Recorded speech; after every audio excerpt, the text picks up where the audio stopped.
Tu peux pas passer là. T'es obligé de descendre sur la route pour reprendre la piste juste après. Là, il y a... Ah, mais il y a encore une poubelle. Voilà. Tu peux pas circuler, en fait. C'est impossible. Et c'est une piste obligatoire.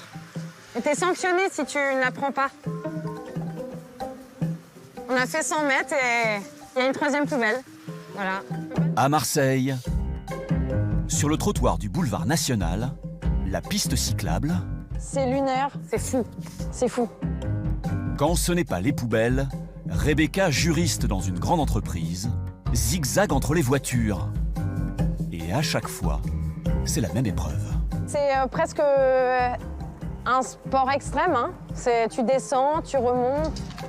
Et là, c'est un peu dangereux. C'est un peu dangereux. Et quand ça se termine, cela finit dans un arbre. Des poubelles sur les pistes cyclables. L'autorité responsable, c'est effectivement la métropole. Dès son arrivée, la présidente de la métropole annonce le tout premier plan vélo pour Marseille. C'est joli, c'est coloré, ça a l'air de mailler tout le territoire marseillais. Mais dans la réalité, c'est que rapidement, en 2021, on s'est rendu compte que les choses n'avançaient vraiment pas assez vite, parce que pour faire des travaux, il faut d'abord faire des études. On voyait déjà en 2021 que les études n'étaient toujours pas faites. Et on est allé répertorier sur place chaque mètre qui avait été réalisé ou pas réalisé. Et à en croire le collectif Vélo en Ville, le bilan de la métropole n'est pas très bon. Entre 2019 et 2023, 20 km de pistes cyclables ont été construits.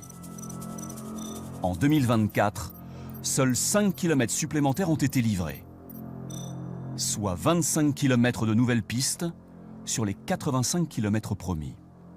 Ce qui a été réalisé, ça ne représente qu'un tiers de ce qui aurait dû être fait, réellement. Ce plan vélo n'était pas très ambitieux parce qu'il ne répondait pas à un véritable besoin pour le développement du vélo. Et malgré ça, malgré qu'il ne soit pas très ambitieux, on n'a pas réussi à l'atteindre.